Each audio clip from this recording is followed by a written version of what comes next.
these cards are to them, because they are alone and sometimes they do feel forgotten. But this is just a wonderful project. I'd also like to commend you on your public speaking. I mean, feels like we have some future leaders there. No questions asked. Also, familiar faces from the news show a week ago interviewing me. I said I've never been more nervous than when I got interviewed by them on a Friday morning. So, outstanding job, and we definitely, I have no doubt you're going to reach your goal and exceed it. But thank you to Gilbert H. Hood and everyone leading the way. And from a military family as well, a lot of people that I know serve. It definitely makes a difference without question. So, any questions for the students? Would you want to have a box added here at the municipal center for community members? I'll work on that for you. You get me a box, I'll make sure it gets put up. How's that? All right. Well, thank you guys. This is a fantastic project, a wonderful job, and thank you. You don't have to stay and watch the whole meeting. You guys can go now. Thanks, Ed.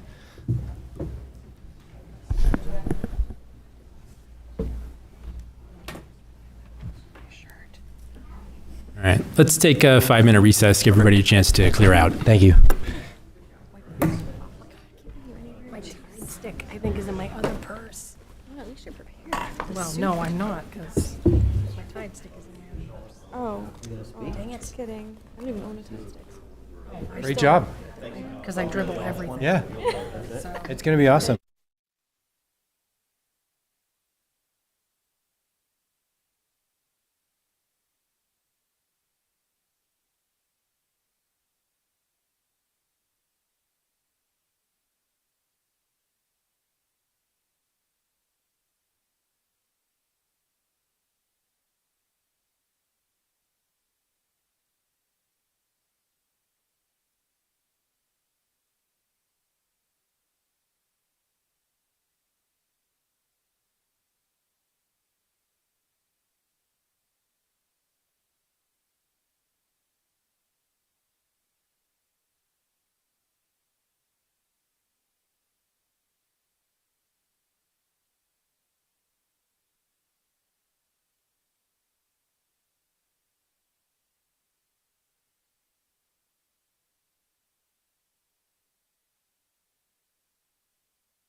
Welcome back, everybody. The next item will be delegations and individuals.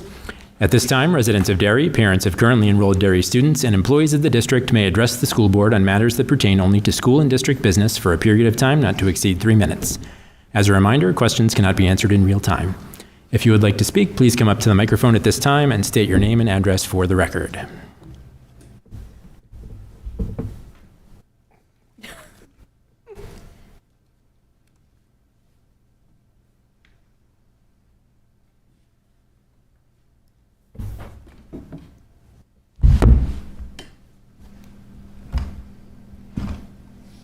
Can you hear me?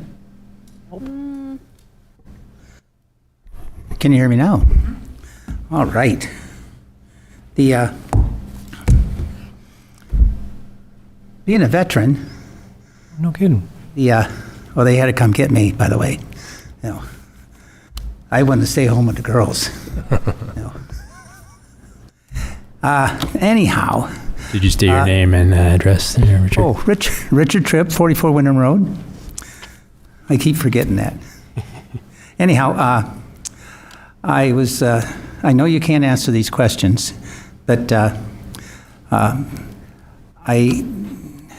in the past, we've had a Veterans Day breakfast at West Running Brook.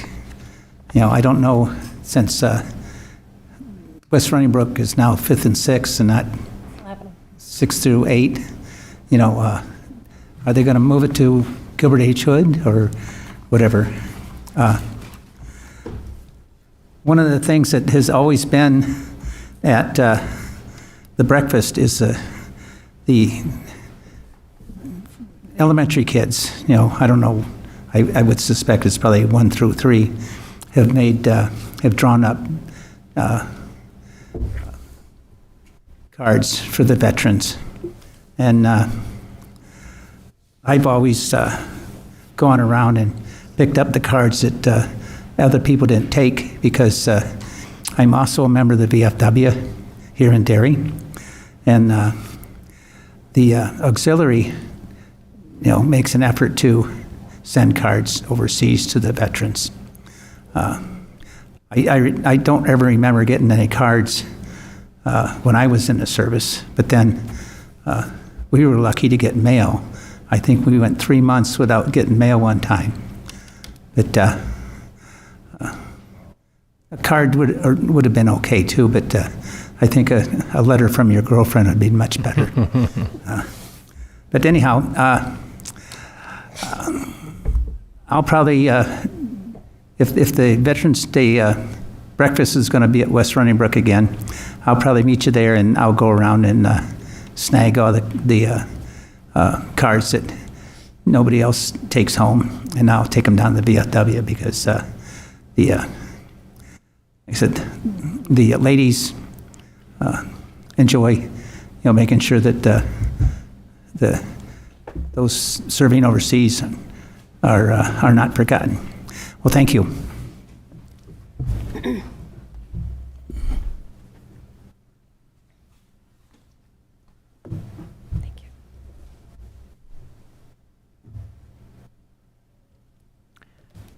Not seeing anyone else coming to the microphone, so we will move on with the meeting. However, the public comment period will remain open until 7:13 p.m.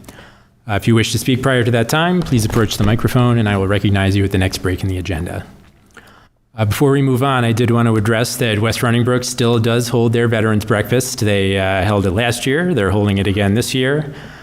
It's going to be November 7th. You know, all veterans that are, you know, related to the West Running Brook community are welcome to attend. And it's going to be a great event this year. It's going to be, last year they had it in the cafeteria. It's going to be in the gym this year. So we're looking forward to it. 8 to 9:15.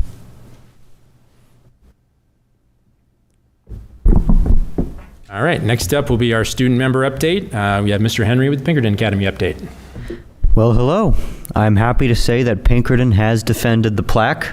We still have the MAC plaque.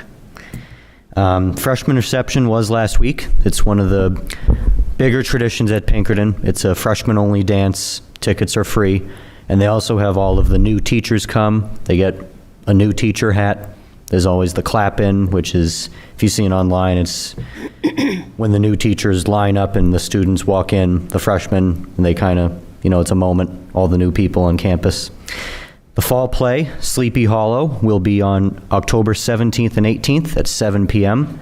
and October 19th at 2 p.m. at the Stockbridge. You can get tickets on the Stockbridge website. There will be an early release on Wednesday, the 22nd, next week. Choral has a concert on October 29th at 7. Again, that's Stockbridge website if you want tickets. For my classmates, this is college season. Just want to remind anyone that might be watching for some reason that FAFSA is open. You should start looking into that. Applications are going to start being due. Start looking into scholarships. All that's pretty important. I do want to shout out Dominic Fazio, one of my classmates from Hampstead who's here. He's Boy Scout and he's doing his, I think, civics in public, something like that. Close enough? Civics and community. It's for a merit badge, and he is observing us tonight. So thank you for being here. Hope we don't bore you too much. And also another kind of shameless plug, but I am a class officer for the class of 2026. We're doing a fundraiser, sweatshirts. They have, you know, the Pinkerton logo on it. And on the back it says senior with 2026 as some of the letters. It's $35. If you're interested, I'd be happy to give any of you the link to help us out. Helps fund our events such as senior banquet, helps to fund our Veterans Day breakfast, which will be on November 11th. I don't have a time yet, but I'll get to that in a future meeting. So purchase a sweatshirt and help us do our events. And that is all I have. There is a game this weekend, correct? Isn't it senior night for Pinkerton football players and band? Senior night was last week. Oh, it was last week. It was last week, and I believe it was Alvern, and we beat them 56-17. This week, football is, I think, Andover, Massachusetts at Pinkerton. I think there's 3 football games left. Is that right? 3 or 4, I think. Still undefeated, right? Still undefeated, 6-0, so 4 left. All right. Any more questions for Anthony? Thank you. All right. Thanks, Anthony. All right. We will move on to deliberations. We have 3 items to consider tonight. The first up is going to be 4 policies that are up for their second reading. These are policies AB, JICJ, JICL, and BEA. Did anybody have any questions or comments on these policies before we take a vote? I did. I had said for the Bill of Rights policy for A, that's one of them, correct? AB. A1. The Student Bill of Rights policy. Yeah, the Student Bill of Rights. Sorry, the... AB, thank you, AB. I just wanted to make a small note. The language in it, for the most part, is there. It's they, there. And for A14, it just says his or her, and I think just for consistency, that it should be changed to there. So to enroll his or her minor child, all the other ones just say there. So I think that the verbiage should just be changed to fall in line with the rest of the policy. We can make that edit. That's not a problem. All right. So...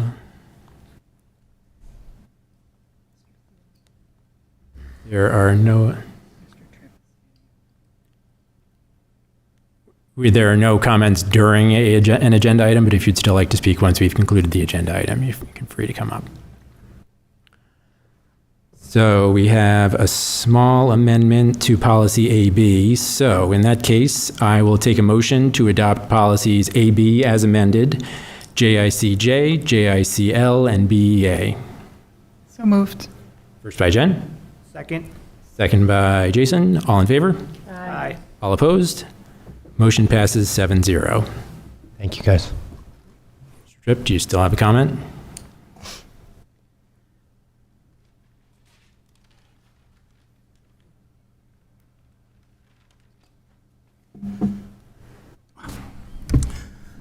Richard Tripp, 44 Wyndham Road. One of the things I do prior to any school board meeting is I go on to the school website, particularly the school board section, the meetings, because on that page I can find out what the agenda is. And it used to be last year and in previous years, any attachments could be found there also. I find that this year, the only thing that is on the section for tonight's meeting is the agenda. It would be good if, I did see on the agenda where you were going to cover these policies, but I have no idea what's in any of those policies because it hasn't been released yet. If I would ask that if you're going to be discussing something that the public is interested in, that it be posted on the webpage for whatever meeting it's going to be discussed on. Thank you. Thank you, Richard. Just to speak to that for a minute. I think the historical precedent is that the attachments are posted after the meeting. And in this instance with the policies, this is the second read, so the policies are available in the attachments from the prior meeting. Yeah.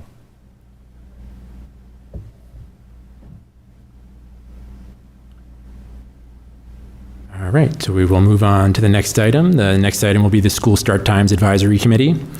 So the topic of start times has come up on and off as we've gone through our first year under the restructuring plan and started our second. And we just about have everyone and everything lined up to put this committee together and get to work. So I know we would always like things to be perfect the first time, every time, but the reality whenever you make a changes is no matter how good your plan is, there are going to be some tweaks that you're going to have to make once it's in action. So we've seen two issues over the last year plus that we hope to address through the work of this committee: transportation and student wellness. On the transportation front, we have our intermediate and middle schools, as well as Pinkerton, starting and ending at nearly the same time, and transporting that number of students within the same time frame has created some stressors on the transportation system. So Dr. Dancy and First Student have addressed this the best that they can under the parameters they're working with, but we still don't have a satisfactory solution. On student wellness, we have our intermediate 5th and 6th graders that start their day at 7:25 a.m. Many of them are getting on the bus before 7, and we'd like to take a closer look at that as well. So this conversation started in the Transportation Committee, but since we see this as a topic touching many different areas, we're looking at taking this beyond a committee work group to an advisory committee. The makeup of this committee will be 2 central office administrators, 2 DEA members representing the teachers, 2 AFSCME members representing the assistants, 2 parent volunteers, and 2 board members. So this is a decision that we're going to want to make with plenty of time to communicate and implement. So in the interests of getting this committee up and running, I'm going to ask the board to approve the board members who will serve on this committee, and we will delegate the authority to fill out the other members of the committee to Mr. Flynn. Yeah, just briefly to add a little context on our side, I think it's been something that I've heard early and often since I've started is kind of evaluating, and we've had good discussions really to take it out of transportation. Clearly, it should be more about not just the consequences of the restructuring, but more about the students, right? And we really wanted to frame the start and end times versus students at Pinkerton. Like I don't want the core to be that. I want the core to really be about, is this the best time with this with the reorganization of when everyone should be coming to school? And that's why it's also a community impact with drop off and traffic on the roads. So there's a lot more to the discussion rather than just transportation. So just wanted to add a little bit. Thanks. Thanks, Mike. So last week I reached out to board members to gauge everyone's interest in serving on this committee. And based on that response, I heard from Jen and Jenna, who are interested in representing the board on the committee. So I would take a motion to accept their nomination to serve on the School Start Times Advisory Committee and to delegate authority to the superintendent to fill the administrator, DEA, AFSCME, and parent volunteer seats. So moved. Second. First by Jason, second by Jamie. All in favor? Aye. All opposed? Motion passes 7-0. Thank you. So, yeah, and thank you to Jen and Jenna for volunteering to serve on the committee. You'll be hearing from the administration, I think, as the committee comes together. And parents, if you're watching, I think the administration will be sending out some notifications looking for interest in volunteers for the committee. So please look out for that and sign up if you're interested. The third item we're going to consider tonight will be to nominate delegates and vote on positions on the resolutions that will come before the NHSBA Delegate Assembly on Saturday, October 25th. We're a member board of the New Hampshire School Boards Association, and as such, we're able to send 1 voting delegate and 1 alternate to the annual Delegate Assembly to vote on the resolutions that will set the direction of the association. We can nominate 1 voting delegate and 1 alternate. The alternate would be authorized to vote on behalf of the board if the voting delegate cannot attend. So Karen has confirmed that she will be attending and is interested in serving in the delegate. Brenda, you'll also be attending, but you've expressed that you'd prefer not to serve as delegate as you serve as a member of the NHSBA Board of Directors. Is there anyone else on the board who would be interested in attending and would like to be considered as a delegate or alternate? I will do delegate alternate. All right. So one other thing we should also consider is the level of authority we'd grant to the delegate when considering amendments and amended resolutions that may be proposed at the Assembly. You know, Brenda, you told me that this doesn't happen very often, but in the event it does happen, you know, where an amendment is substantively changed on the floor of the Assembly, we're going to recommend that the member abstain from voting on an amended resolution. So with that, I would accept a motion to nominate Karen Rand as voting delegate and Jenna Paradise as alternate delegate representing the Derry School Board at the NHSBA Delegate Assembly. So moved. And to instruct the delegate to abstain from amendments or amended resolutions. So moved. Yes, that's substantive amendments or amended resolutions. Second. First by Jen, second by Jason. All in favor? All opposed? Motion passes 7-0. All right, next we will consider the continuing resolutions. So I'll trust that everyone has reviewed the document, is familiar with the resolutions. These are resolutions that have been approved by the delegates at the last two assemblies, of which there are 12, numbered 1 through 12. Once a resolution is approved for 3 consecutive years, which would apply to resolutions 1 through 8, it becomes a part of the NHSBA's Statement of Beliefs Manual. What I'm going to do is ask for a motion to authorize the delegate to vote in support of all 12 continuing resolutions as a block. Once we have a motion and a second on the table, we can discuss, and I'd allow for any motions to separate out any resolutions you'd like to consider individually. And if there are none, we'll take a vote on the block. So moved. So I'll now take a motion to authorize the voting delegate to support the 12 continuing resolutions. First by Jason, Second. second by Jen. Do we have any discussion? Are there any resolutions that anyone would like to back out of the block motion? I don't have anything for that one. All right. If not, we'll vote. All in favor? Aye. All opposed? Motion passes 7-0. All right. Lastly, we will consider the proposed resolutions. So these are going to be new resolutions being brought before the Assembly by the member boards, of which there are 12, numbered 13 to 24. Each of these resolutions comes with original language from the member board making the proposal, a recommendation by the NHSBA Board of Directors, and in some cases, the board has provided alternate language to be considered. So again, I will trust that everyone has reviewed the document and is familiar with the proposed resolutions. I'll give a brief summary of each resolution and ask for a motion on each. You can move to support, not support, or abstain, and we can discuss and take a vote on the motion. So proposed resolution number 13 is relative to open enrollment. The NHSBA board is recommending adoption of alternate language that they have provided. Do I have a motion? Wait, what? All right, Yes. you would make a motion to either support, not support, or abstain. Do you want to support 13? Well, the recommended. What? Sorry. They recommended to support alternate resolution. Okay, so I make a motion to support the alternate resolution on 13. All right, so we have a motion to support the alternate language for proposed resolution 13. Any discussion? Well, actually, we have a first by Jamie, so I need a second. Second. Second by Jenna. Any discussion? All right, all in favor? Aye. All opposed? Motion passes 7-0. Brenda, do you get to vote on these, or do you?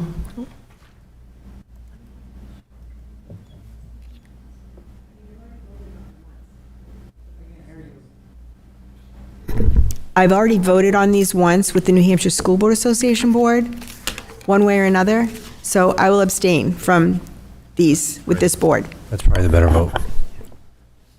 All right, so motion passes 6-0 with one abstention. Because it says right here whether or not they recommend it.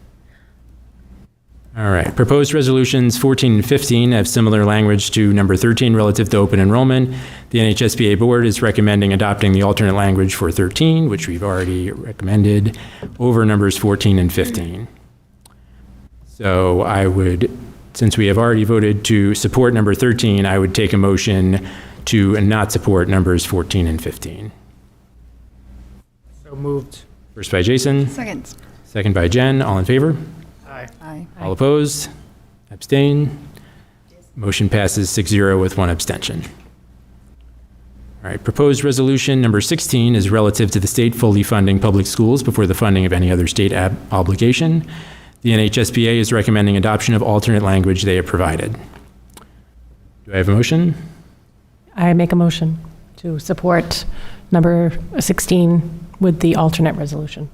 All right, we have a motion to support proposed resolution number 16 with the alternate language recommended. Second. First by Jenna, second by Jason. All in favor? Aye. All opposed? Abstention?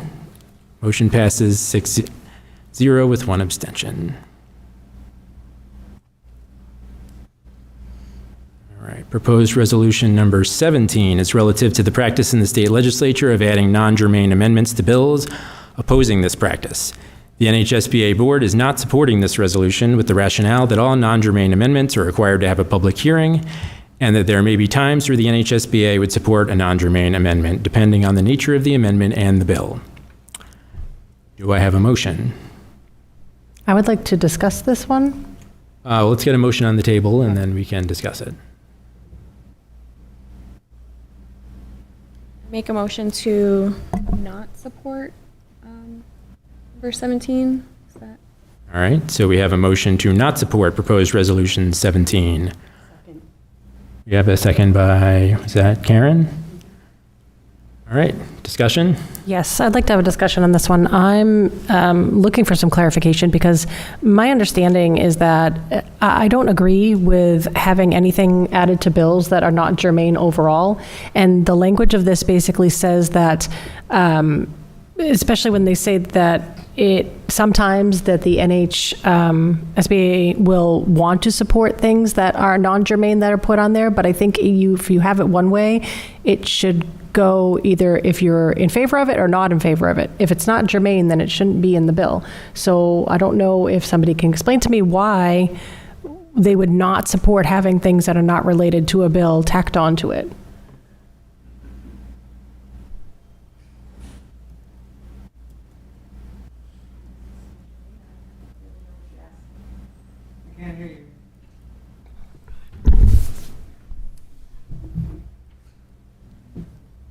So, yeah, I So mean, Chester is saying that they're opposing inclusion of amendments. Chesterfield. Just let's be clear, because people here will Chesterfield, think sorry. it's Chester, yeah.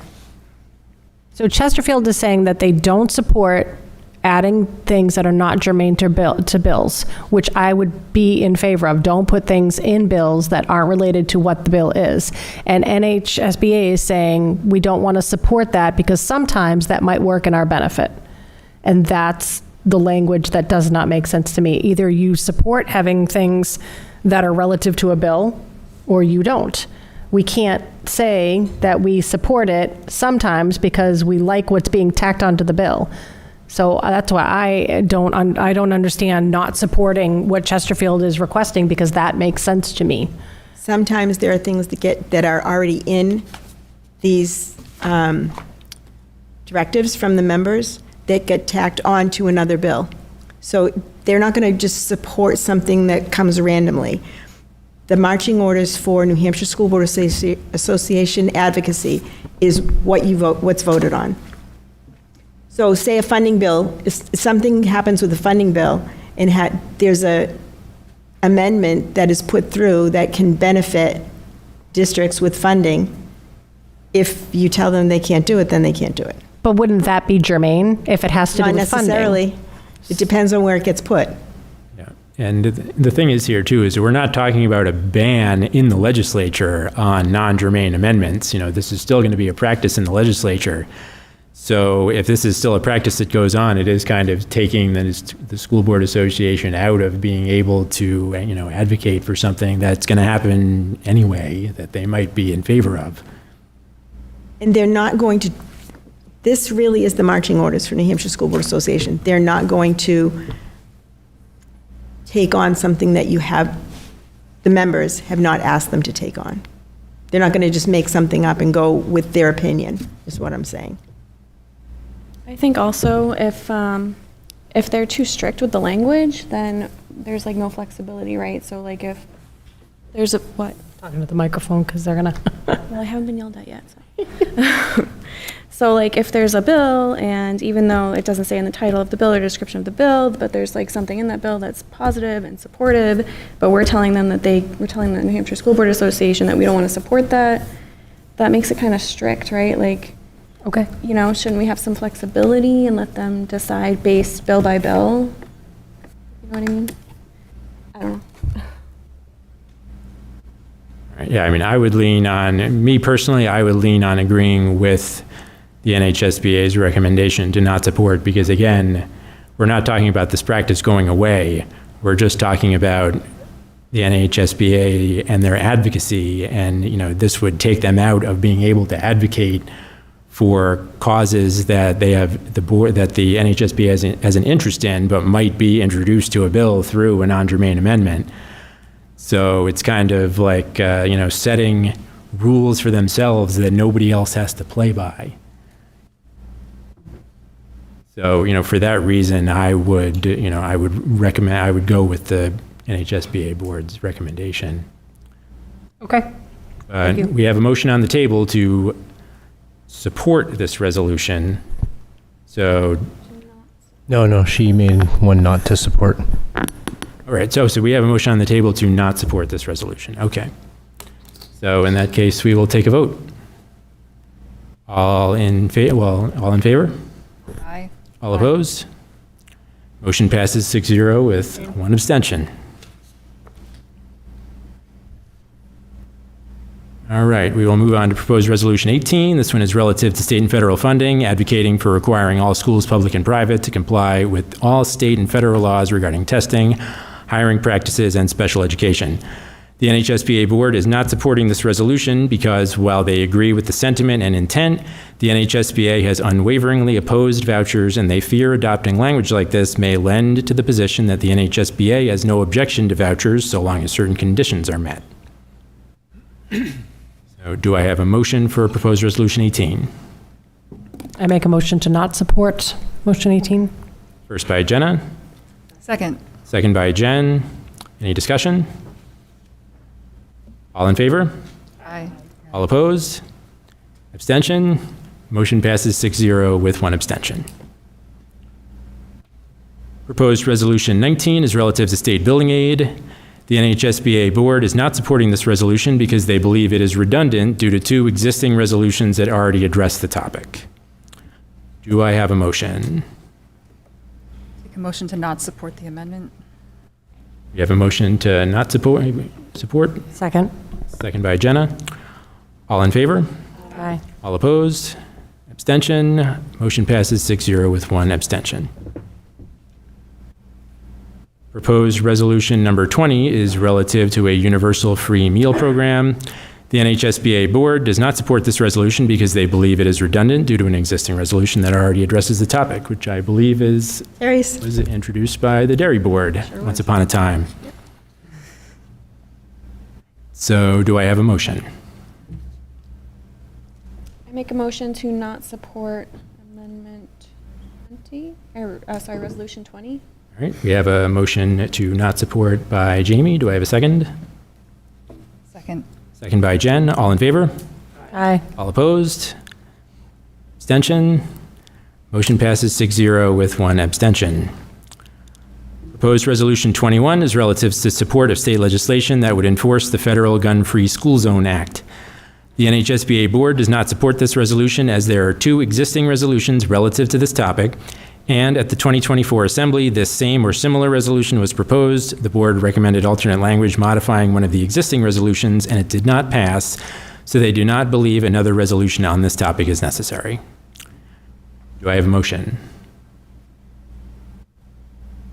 Make a motion to not support resolution 21. We have a motion to not support by Jamie. Do I have a second? Second. Second by Karen. All in favor? Aye. All opposed? Abstention? Motion passes 6-0 with one abstention. Proposed resolution number 22 is relative to support for the elimination of the supermajority required to pass bond questions that fund school facilities projects. The NHSBA is recommending adoption of alternate language they have provided. Do I have a motion? I make a motion to support the alternate resolution for number 22. All right, we have a motion from Jamie to support the alternate language for proposed resolution 22. Do I have a second? Second. Second by Jenna. All in favor? Aye. All opposed? Abstention? Motion passes 6-0 with one abstention. Proposed resolution 23 is relative to full and consistent state funding of the Catastrophic Special Education Fund. The NHSBA Board does not support this resolution as they believe there are multiple existing resolutions that support fully funding both adequacy and special education aid. Do I have a motion? I make a motion to support, not support motion, resolution 23. All right, we have a motion to not support proposed resolution number 23. Second? And so that's a first by Jenna, second by Jamie. All in favor? Aye. All opposed? Abstention? Motion passes 6-0 with one abstention. All right. The last proposed resolution, number 24, is relative to remote attendance of public meetings counting toward a quorum, particularly in cases where a household member with a disability is being cared for. The NHSBA Board is proposing amendments to 3 existing resolutions rather than the introduction of a new resolution. Do I have a motion? I'll make a motion to support the alternate resolution for number 24. All right, so I have a motion from Jen to support the amendments to the 3 existing resolutions in place of proposed resolution number 24. Do I have a second? Second by Jason. All in favor? Aye. All opposed? Abstention? Motion passes 6-0 with one abstention. All right, thank you everybody for coming prepared to vote on these resolutions. Thank you to Karen and Jenna for stepping up to represent the board at the Assembly. The Delegate Assembly is open to all board members. It's going to be held at the Grapponi Center in Concord. So if you would like to attend, you can register online through 4:30 p.m. on Wednesday the 22nd, or you can register in person the morning of the Assembly at starting at 9:45 a.m. Can I just make it clear that the resolutions that were not supported are not supported because there's already resolutions in place that cover them, and for whatever reason, school boards wrote new resolutions, maybe not realizing that there were other ones, but it's not that they're not being supported, they're already being supported. Good point, Brenda. Thank you. Welcome. All right, so that is our last item under deliberation, so we will move on to administration reports. First up is going to be Jane with her business administrator update. Yeah, I'm going to kick off the audit. Just so that everyone's aware, I know there's been some news articles lately about financial situations in current school districts, and specifically in regards to health trust versus school care. Just want to reiterate that Derry School District is not a school care district. We are a health trust district.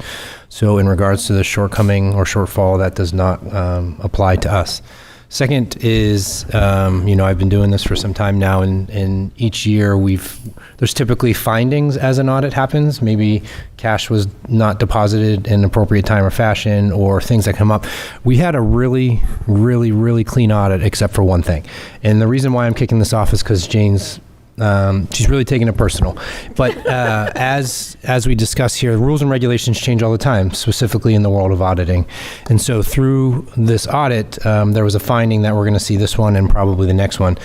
So as I get to the finding, we'll get there in a second, but just to reiterate, Jane currently and always lives in 4 budget cycles, right? So she's budgeting for 26-27. She's living in 25-26. She just wrapped up the audit for 24-25, and she's reporting out on the audit from 23-24. So if you can imagine all those numbers at all the time, that's what Jane is managing. Specifically, one of the rules and regulation changes for larger districts, and I'm going to reference that because in my smaller district, we wouldn't quantify for the same finding, is Jane is technically called a super user on the system side. So through, I was going to call it Infinite Visions, but it is Tyler Tech. Tyler. That's fine. She has privileges and access to all of the system. So the new rules and regulations in the finding found that Jane should not have super user access, so that was a pretty easy fix on our side. I'd say it's definitely created some challenges in regards to workshops and trying to develop all the new things I'm asking her to through the budget. But I just wanted to take the lead on that so that she didn't have to explain herself. But there was no findings in regards to anything other than changing the restrictions of the quote unquote super user. So Jane, you can go into the details. Yeah, we won't hold it against you. I mean, all the hard work that you put into all these audits, as Mike just summarized, everything that you're constantly working on. And, when you do look around the state and, see some of these districts that are in financial distress, facing other, financial issues, we're very grateful to have your experience and your expertise here in Derry. Thank you. I appreciate that. And of course, I'm always pleased when it's not a financial. I don't like getting findings at all, but it was a procedural one, so I say I'm over it. Mike's not convinced I'm over it, but I really am. So like he said, we've submitted the 23-24. We have a little bit left of the 24-25, and it will be both the general audit, and we're not sure what the single audit will be yet. The single audit is for your projects where you receive more than $750,000 in federal funds.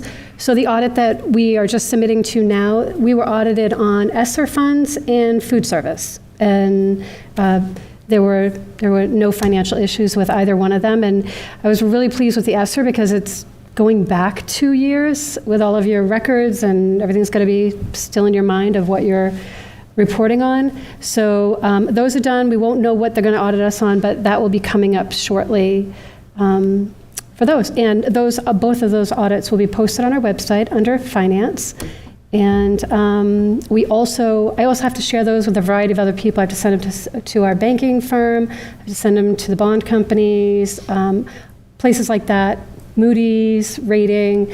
All of our audits go to there. So we're very proud of them, and that's why we have great ratings with Moody's. So we got great rates when we went out for our bond. So good audits make for good financial things for the district. Do you want me to, any questions on the audit before I go on to Pinkerton? Questions on the audit? All right. Didn't know if Jamie had a question. No? You're good? Okay. So I just want to talk a minute about Pinkerton. They completed their audit and submitted their financials to us. And they always refund money if they have done all their revenues and expenditures, and they net at the end of the year, they refund money to their districts.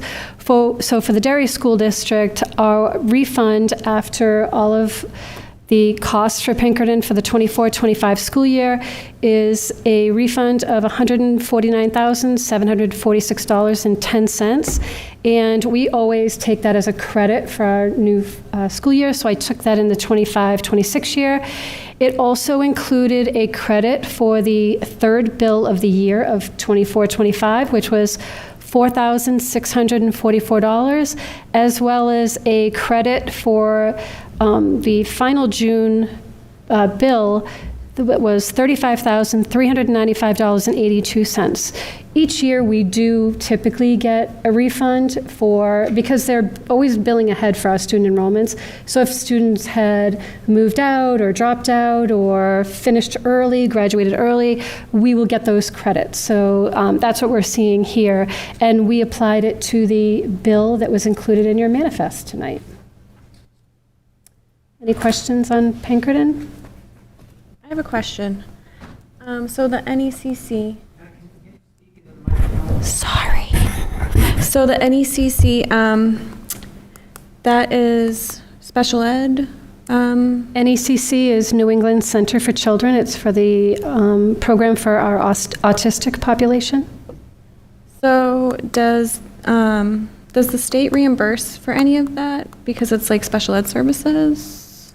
There is a formula that they reimburse you. It's a formula of 3 times the state rate, and so partial, depending on. I'm not sure that program does. I know that a lot of the out-of-district tuitions are based on what the state rate is. Okay, so does this number doesn't reflect any reimbursements from the state? This is the full total cost, right? Yes. Okay. Okay, that's all. Thank you. You're welcome. And the new bill that you received, well, that we paid today, I will include that in my financials at the next board meeting with a historical view of the enrollments for first, second, and third billings for the past 5 years, so that you can have an idea of where we are historically.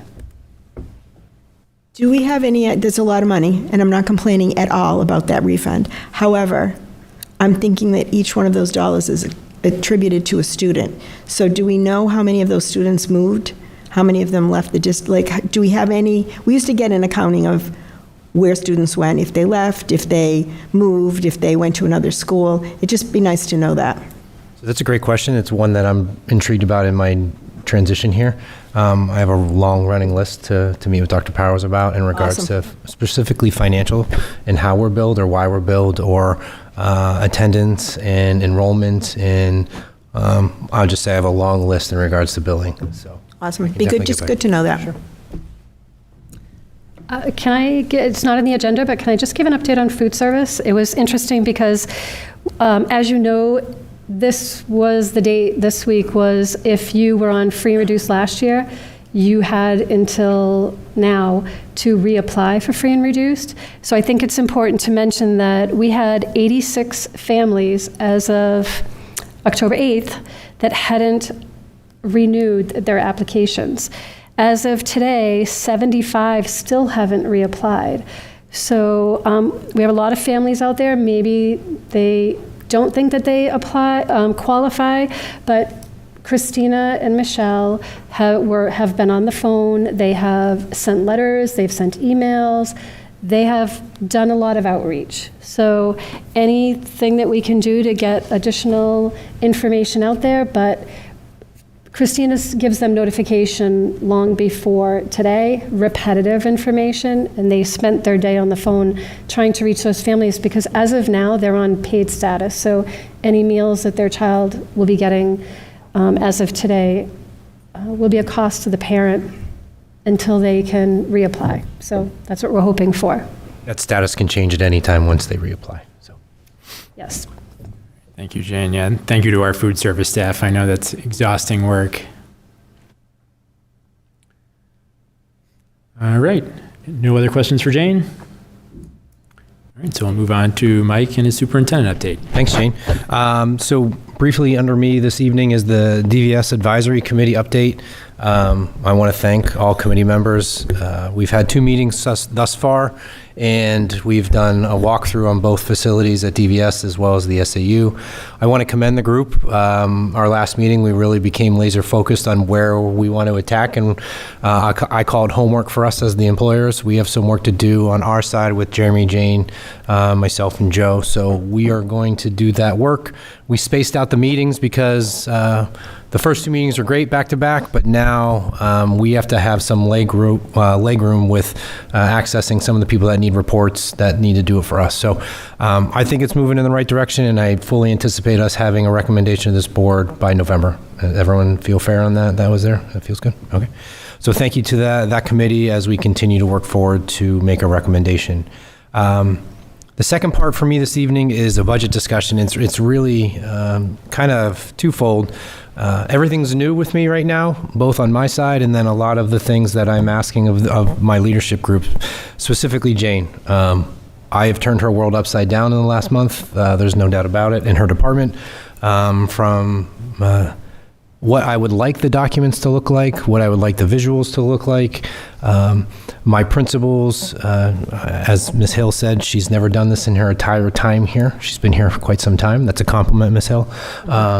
So the way they had to access their buildings and their departments and the communication that they had with their groups, we're really trying to develop a process, but more documents that are user-friendly. Right, so the community can really see where their money's going and the value behind it. Fiscal advisory is going to be new for me as well, and I'm really trying to provide them with information that they may not have received before in this level of detail, or how it might look in regards to trends and themes. So kind of just putting it out here at this board meeting as we get into next week. I call it the fun season.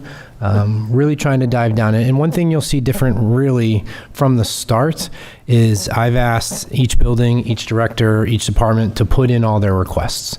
Right. Sometimes we can filter those prior to those going live, but I think it's important as I try and develop a long trend here of, it's just trying to go away from the peaks and valleys of budgeting and really trying to create a stable budgeting process and projections. You need to be able to see all the requests that maybe we know that aren't going to make the cut. First cut, second cut, third cut, but the community needs to be aware that we need to continue to move this district forward. And some of those simple requests, I mean, today in finance, I use lunch tables as an example, right? Lunch tables are expensive. They're easy to cut. At the same time, we're going to have to eventually replace them in a replacement cycle. So it was more of a, if anyone has questions as we dive into this, it's make sure you reach out, ask. Jane, I said it to her this morning at superintendent leadership team, her to keep up with me in the past month. Thank you. She spent a lot of time trying to make the system work for us. I know your group has spent a lot of hours on that, trying to figure it out. So thank you. And hopefully we can produce some stuff that the community really feels comfortable with. So I'm excited. Questions on budget as we get rolling? All right, I look forward to working with this group in fiscal advisory. I know there's some members here. It's going to look and feel different, but I'm hoping that it ends up being greater in the end. Last is we had a whole day professional development day on Friday that Joe put together. If I could, I can't even describe the level of detail and organization that he had to create in regards to a master schedule and where everyone went. But we had the whole district at Hood on Friday.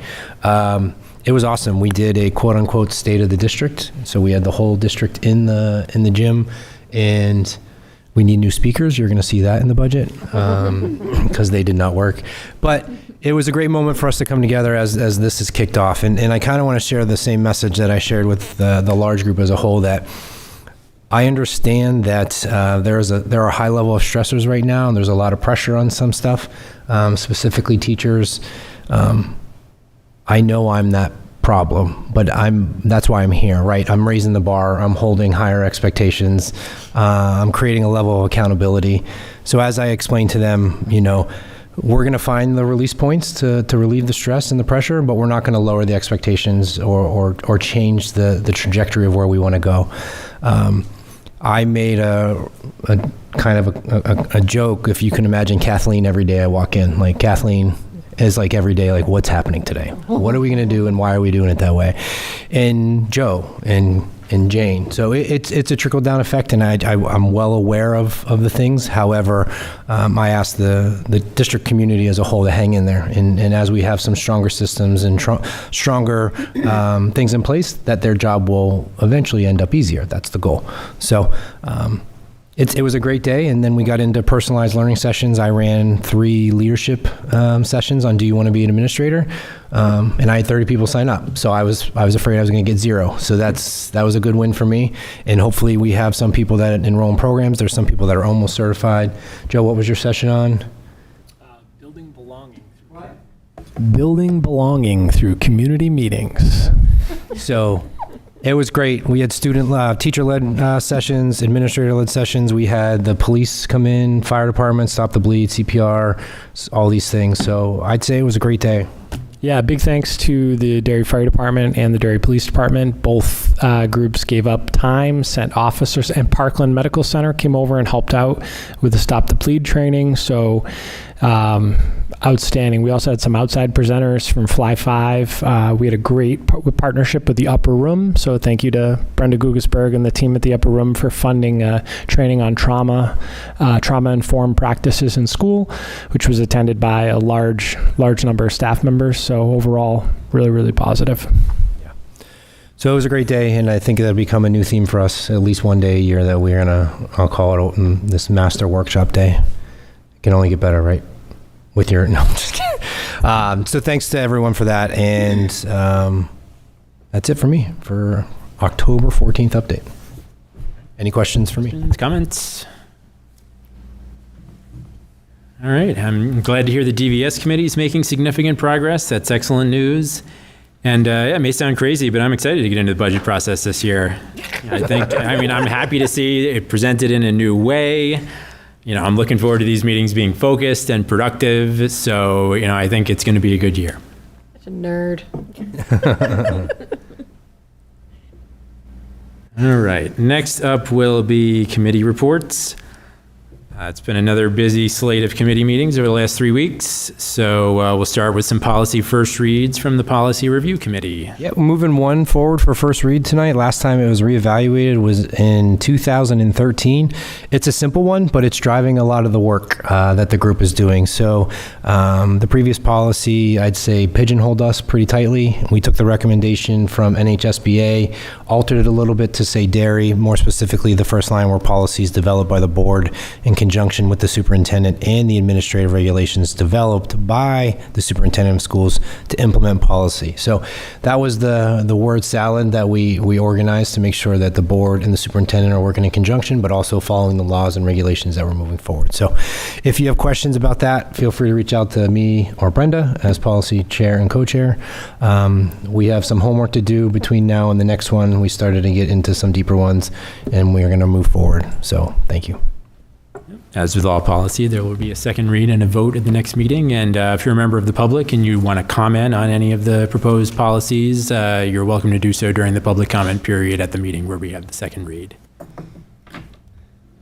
All right, next up, we have an update from Karen in the Transportation and Technology Committee. Sorry, I probably stole your thunder a little bit with the start times committee stuff earlier. Yep, you did, and that's fine. So we can cross that one right off. The School Start Time Advisory Committee is obviously going forward, and we have our members here from the board now, so that's perfect. There will be an opportunity for the public to be on the board on 10/14. There's going to be a follow-up and a parent square survey for the parents to volunteer to be on this board. And the purpose of the committee is going to be to make the recommendation to the board by December 31st, or sooner if they get to that. Another thing we went over was the Power School grading reports.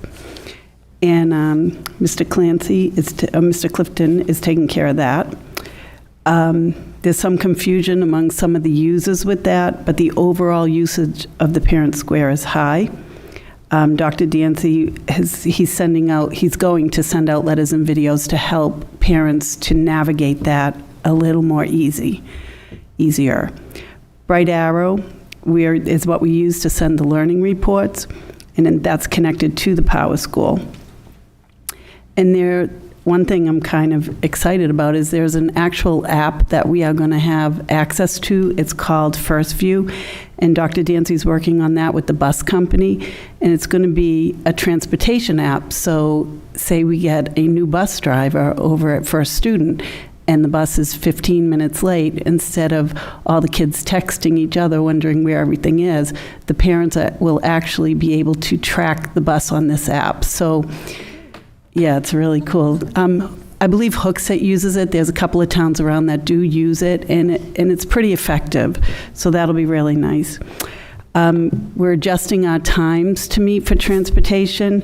Instead of meeting every month, our next meeting will be December. Then there'll be a meeting in February and in April. And that's it for transportation. All right. Thank you, Karen. Any questions about that? All right, so we will move on to Jason and an update from the Facilities Committee. Great, thank you. So we met on 10/4. Gail was in attendance. They provided a few updates. They are 75% submission complete on drawings. We did review what they had prepared for the facade design.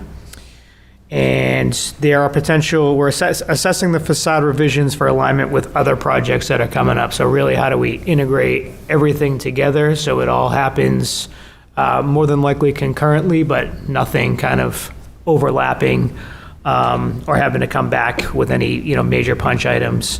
Talked about some structural concerns. So roof and snow load analysis was underway. The engineers are reviewing the roof load impact on insulation and structure.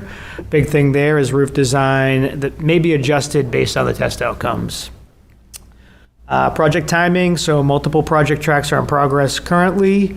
The Honeywell bid package is still targeted for early November, and we are exploring some potential state grants for some of these projects, so more to come on that. Hopefully, we'll keep our fingers crossed there. And then last but not least, we discussed West Running Brook and the donation, the memorial outdoor learning space. So I think there was some takeaways on that, and some folks were going to have some conversations and kind of see what needs to happen and start making some of those things happening. So that's all I have this week. Any questions? No questions. Thank you, Jason. You're welcome. Next up will be Jenna and an update from the Finance Committee. I always feel like my role is already taken over by Mike and Jane because they talk about everything. So we talked about audits. We talked about the rebate from Pinkerton. I know one of the things that was interesting that came up was that although we got a rebate, there's always a discrepancy of like how much we assume or how many people we assume are going to go to Pinkerton versus how many actually go, and over under.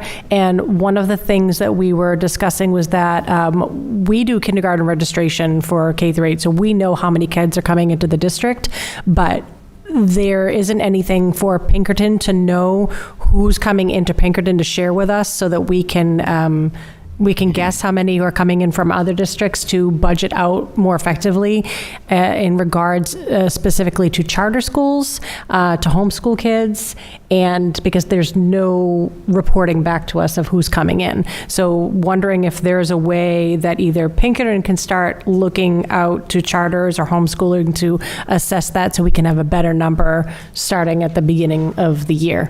Like I said, I don't know if that's a K through 8 because 8th graders will be exiting their way out, or Pinkerton can look into that for the kids coming in. And then, Mike talked about the new budget process with new pretty color-coded charts, which it's always looking forward to seeing. So really, there was nothing else outside of what they've already talked about. All right, questions for Jenna? All right, we will finish up with an update from Jen and the Curriculum and Assessment Committee. Yes, the Curriculum Committee met on Thursday, October 2nd. There was 2 areas of discussion during that meeting. The first was how Mike's goals as a superintendent overlap and intertwine with the committee and school board's goals. Talked specifically about creating public-facing guides that articulate grade-level expectations for the curriculum. The board was able to weigh in on a vision for the district website at that time. Secondly, I had requested that Ms. Conant, the director of curriculum, do a systematic overview and audit of the K-8 curriculum throughout all content areas so that the board members have a more thorough understanding of what's being taught at each grade level, as well as the materials, tools, and programs provided. So she's going to be tackling that over the next several meetings. On October 2nd, we tackled math first. So Kim provided an overview and walked us through some of the changes that have happened from the past 2 school years, because there have been some significant changes that have occurred. That was the bulk of our discussion. Our next committee meeting is actually going to be this coming Thursday, October 16th. At that time, the plan is to continue with the systematic audit. We're going to be tackling the ELA curriculum, and we'll continue to chip away at the board's goals, which overlap with Mike's goals, so we're all working towards the same things. So, any questions? All right, thank you, Jen, and thank you to everyone for the updates. It's great to see the productive work coming out of the committees. If any board members do want to get into the weeds on the committee work that's going on, feel free to reach out to the committee chairs with any questions. Next up is FYIs and member updates. I don't have anything, so unless anyone else has any info or updates they want to provide, I will move on to the upcoming meeting schedule. We alluded to it a little bit, but I did want to point out again, the first meeting of the Fiscal Advisory Committee will be held next Tuesday, October 21st, 6:30 p.m. in the West Running Brook cafeteria. Our next regular meeting will be Tuesday, October 28th, 6:30 here at the Municipal Center.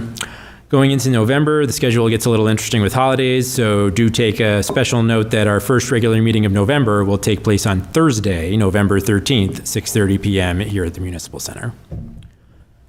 We have no non-public business tonight, so if there is no other public business, I will take a motion to adjourn. So moved. First by Jason, second by Jen.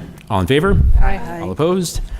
Motion passes 7-0. Good night, everybody. Thank you.